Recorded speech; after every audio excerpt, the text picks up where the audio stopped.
makabuluhan po ang pagdiriwang ng ika-128 anibersaryo ng Araw ng Kalayaan dito po sa Quirino Grandstand na pinangunahan ni Pangulong Ferdinand R. Marcos Jr.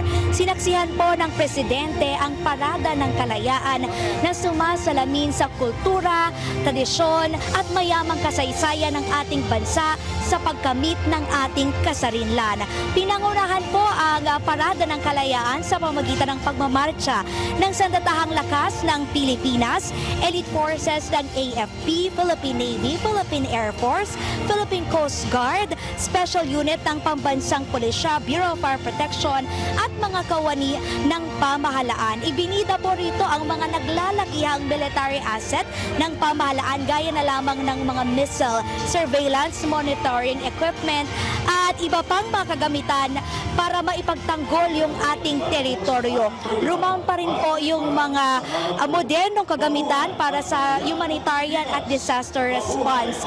At ito po ay naglalarawan dun sa kahandaan ng ating bansa na ipagtanggol yung ating bayan. Inabangan din po dito yung mga higante at makukulay na karosa offload. Naglalarawan po ng mahalagang yugto ng kasaysayan ng ating bansa sa pagkamit po ng ating independence o kasarinlan.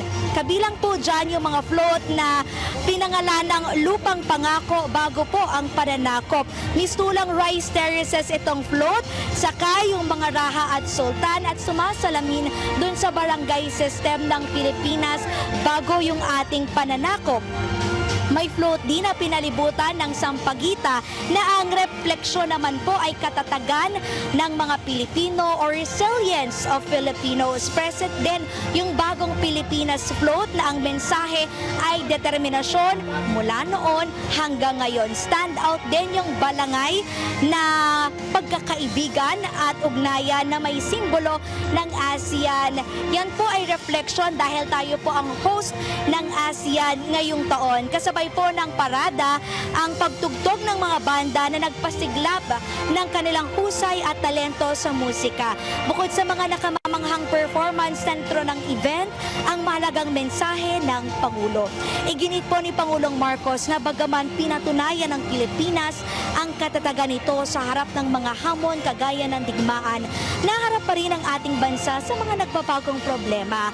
Kaya hindi anya sapat na limunin lamang natin ang kasaysayan. Dapat isa puso ito.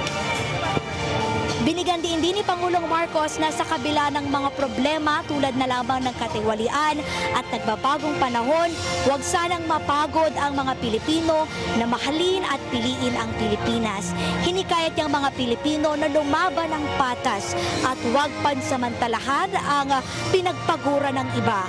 At gayaan niya ng ginawa ng ating mga bayani noon na nagkaisa, dapat natin isabuhay ang kooperasyon tungo sa tagumpay ng Pilipinas. Hinikayat po ng Presidente ang mga Pilipino na ipagtanggol ang katotohanan at nanawagan na alalahanin ang mga sakripisyo ng ating mga bayani para sa kalayaan. Isabuhay ang mga aral ng kasaysayan.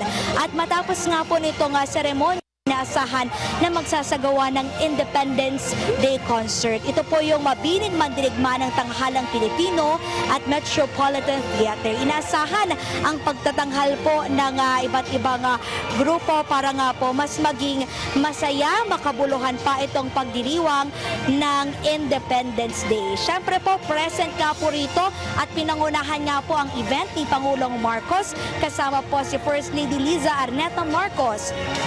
Nandyan din po yung mga matataas sa opisyal ng gobyerno tulad na lamang ng mga gabinete ng Pilipinas at iba pa pong kawani ng pamahalaan. Gayon din po yung diplomatic corps. Sa kasalukuyan po ay nandirito pa rin yung mga magagarbong float. Pwede pa rin picturean ng ating mga kababayan na nandirito sa event. At sa ngayon ay dahan-dahan ang umaalis yung ating mga kababayan na dumalo dito sa event. Pero ang mahalagang paalala ng Pangulo, hindi lamang po sana maging one-day event itong Independence Day, kundi isabuhay yung pagkakaisa, pagsulong ng kalayaan.